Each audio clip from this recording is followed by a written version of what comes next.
जय जलाराम बापा। नमस्कार, मैं हूं दिनेश ठक्कर बापा और आप देख रहे हैं एमपीएम टाइम्स। साथियों, प्रारंभ करते हैं जलाराम बापा के जीवन की कथा का 31वां अध्याय। जलाराम बापा के स्मरण मात्र से आस्थावानों के संकट दूर होने लगे थे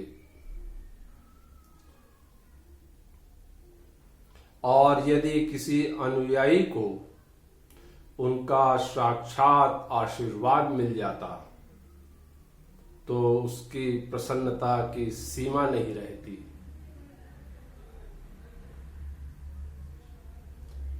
उसकी अप्रत्याशित अभिलाषा चमत्कारिक रूप से फलीभूत होती थी। खंभारिया गांव के निवासी गागा पटेल भी ऐसे ही सौभाग्यशाली अनुयायियों में से एक थे।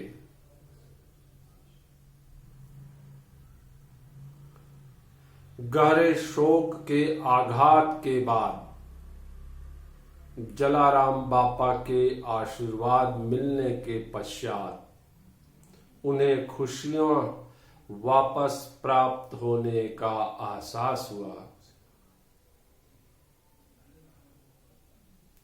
दरअसल हुआ यूं कि एक दिन अनुयायी गागा पटेल का इकलौता युवा पुत्र जयराम की तेज बुखार के कारण एकाएक मृत्यु हो गई।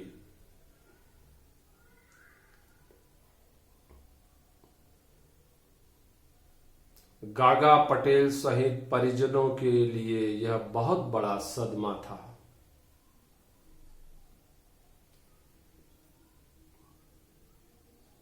गागा पटेल सहित उसके परिजन बेहद शोक संतप्त थे।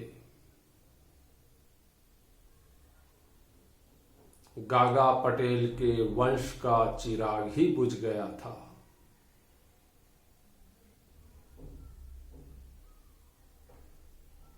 परिवार में प्रचंड शोक का वातावरण सर्जित था।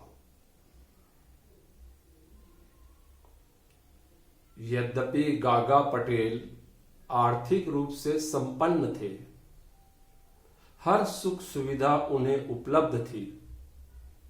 बड़ा घर, अच्छी खेतीबाड़ी और 20 गाय भैंस उनके वैभव को जाहिर करते थे।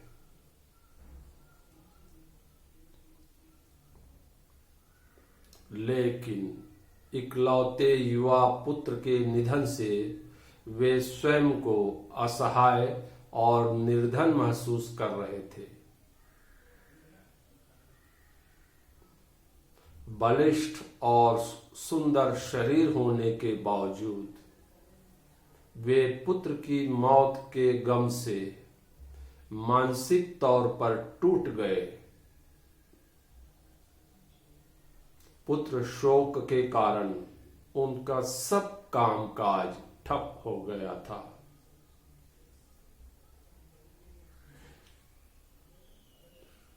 पुत्र के अंतिम संस्कार की सभी विधियां संपन्न हो चुकी थी, लेकिन अभी भी वे इस गहरे सदमे से उबर नहीं पा रहे थे।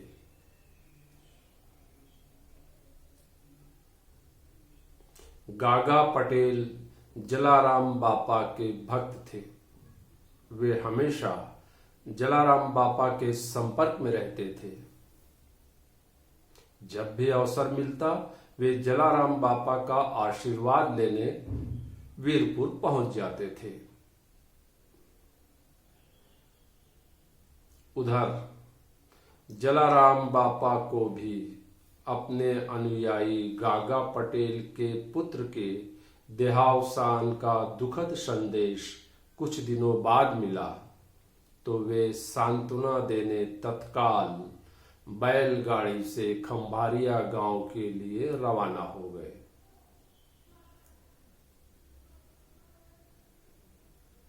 इनके साथ गागा पटेल के वीरपुर निवासी 4 रिश्तेदार भी चल पड़े।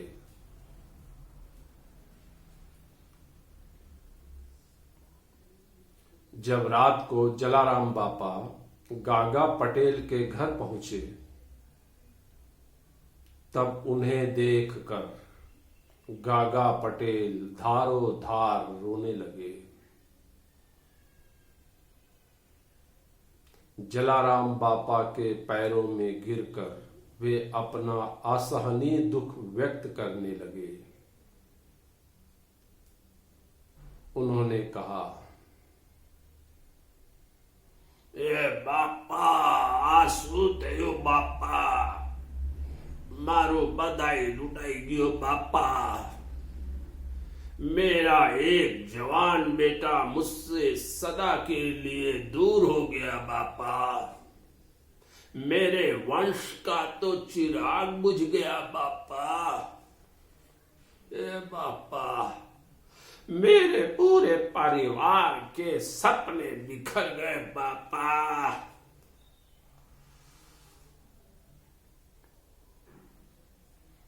जलाराम बापा ने उन्हें अपने पास बैठाया और सांत्वना देते हुए उसे समझाया।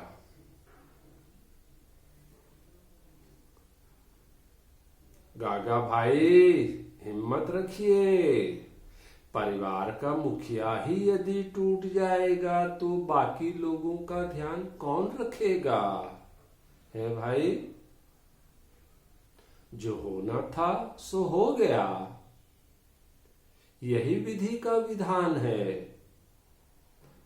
प्रभु श्री राम की मर्जी के आगे किसकी छली है भाई? जीवन मृत्यु पर हमारा कोई वश नहीं है। प्रभु के इस कठोर निर्णय के पीछे उनका कोई न कोई गूढ़ अभिप्राय अवश्य होगा।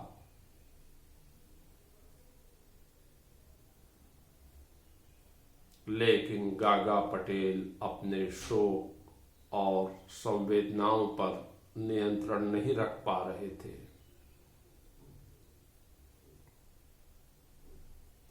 उन्होंने रोते हुए कहा, बापा, इकलौते बेटे के कारण मेरी पूरी जिंदगी कैसे कटेगी बापा। ए बापा, मेरा वंश कैसे आगे बढ़ेगा बापा। बापा,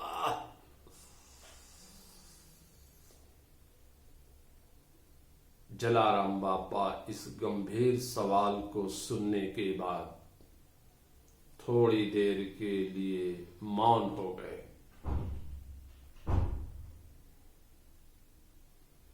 फिर वे आंखें बंद कर प्रभु श्री राम का स्मरण करने लगे, मानो अपने प्रभु श्री राम के साथ कोई विचार विमर्श कर रहे हों।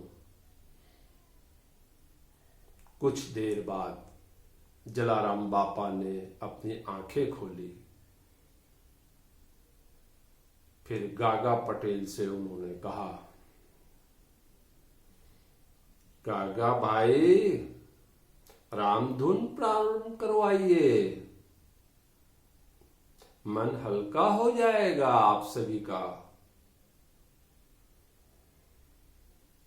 जलाराम बापा के इस आदेश का आदर करते हुए तुरंत भजन बैठक जम गई।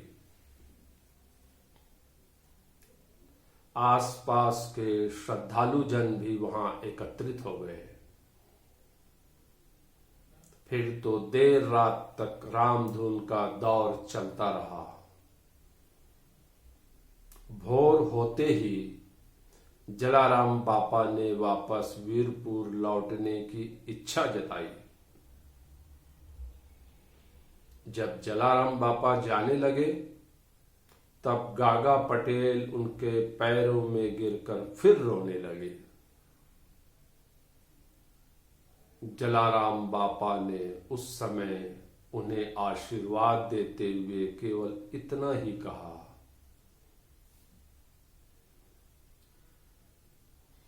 गागा भाई, अब शोक नहीं करना, प्रभु श्री राम सभी सपने पूर्ण करेंगे। इतना कहकर जलाराम बापा के चले जाने के बाद गागा पटेल फिर भी पुत्र शोक में डूबे रहे। जलाराम बापा का यह गूढ़ आश्वासन, प्रभु सभी सपने पूर्ण करेंगे, गागा पटेल को यह आश्वासन विचलित कर रहा था। इसके मायने उन्हें समझ में नहीं आ रहे थे।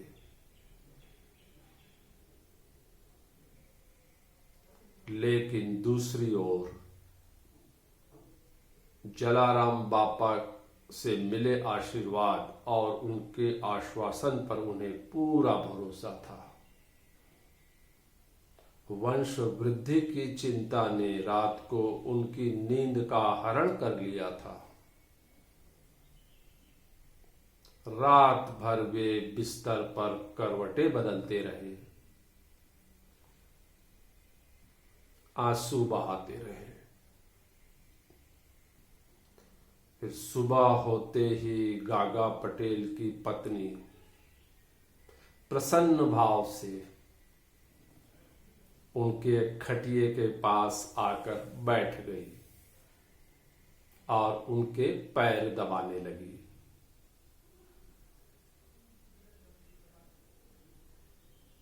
गागा पटेल ने अपनी पत्नी की प्रसन्न मुख मुद्रा देखकर विस्मय से पूछा,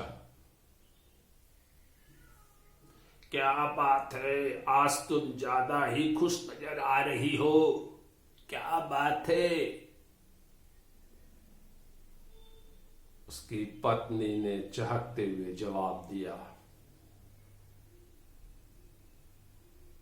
हे जयराम के बापूजी, हे जयराम के बापूजी, वाह प्रभु ने कृपा, वाह।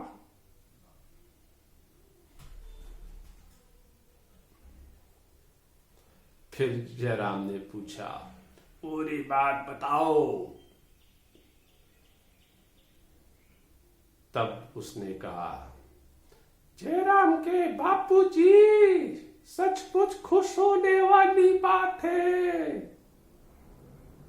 जलाराम बापा का आशीर्वाद फल गया।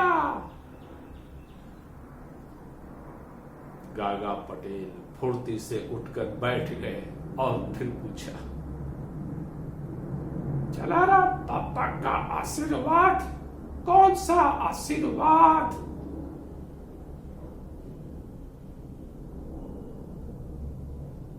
समझा नहीं, साफ साफ बताओ। तब उसकी पत्नी ने कहा, हमारी बहू गर्भवती है। गागा पटेल यह खुशखबरी सुनकर चौंक गए और कहा, सचमुच? फिर इतना कहकर वे खटिए से खड़े हो गए और खुशी के मारे नाचने लगे। जलाराम बापा के गूढ़ आश्वासन का अर्थ अब उन्हें समझ में आया। पूजा घर में प्रभु श्री राम की छवि के सामने उन्होंने हाथ जोड़कर कहा, हे प्रभु, आपने मेरी लाज रख ली प्रभु, मेरा वंश बचा लिया प्रभु, आपने मेरी खुशियां लौटा दी प्रभु, आपने, आपकी लीला अपरंपार है प्रभु। फिर उन्होंने जलाराम बापा को याद कर उनके आशीर्वाद के लिए उनका भी आभार जताया। इस खुशखबरी से गागा पटेल के जीवन में पुनः उत्साह का संचार हो गया। उसका आत्मविश्वास फिर से जागृत हो गया। शरीर में पहले जैसी फुर्ती फिर लौट आई। वंश वृद्धि के सपनों को पंख लग गए। 9 माह बाद जयराम की पत्नी ने एक सुंदर शिशु को जन्म दिया। गागा पटेल के घर हर्षोल्लास छा गया। जश्न का वातावरण बन गया। पूरे मोहल्ले में मिठाई बांटी गई। समाज वालों को दावत दी गई। रात को भजन मंडली ने भक्ति रस से सबको आनंदित किया। नवजात शिशु का नाम रखा गया डायो। जब डायो 3 माह का हुआ तब गागा पटेल परिजनों को साथ लेकर जलाराम बापा के यहाँ वीरपुर गए। जलाराम बापा के यहाँ पहुंचते ही गागा पटेल ने सर्वप्रथम उनके चरण स्पर्श किए। फिर शिशु डायो को उनके चरणों में रखकर उनसे आशीर्वाद लिया। गागा पटेल ने जलाराम बापा से आभार जताते हुए कहा, बापा आप धन्य है। बापा आपकी कृपा महान है। अपरंपार छे बापा तुम्हारी कृपा अपरंपार छे। महिमा अपरंपार छे बापा।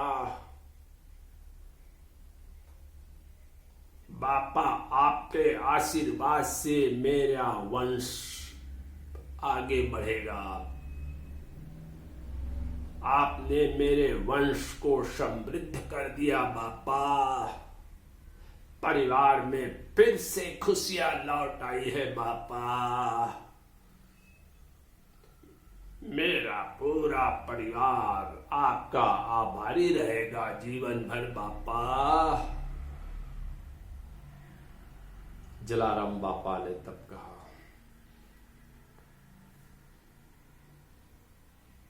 गागा भाई यह भी प्रभु श्री राम की मर्जी से संभव हुआ है।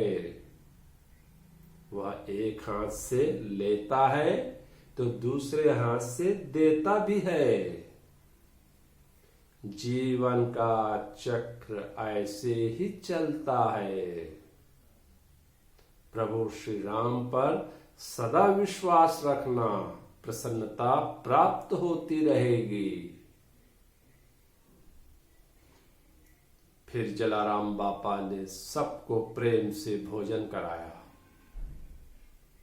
गागा पटेल ने सदा व्रत अन्नदान सेवा कार्य के लिए भेंट स्वरूप अनाज की 20 बोरियां देकर परिवार समेत विदा हो गए। तो साथियों, अगले अध्याय में फिर मुलाकात होगी। जय जलाराम बापा।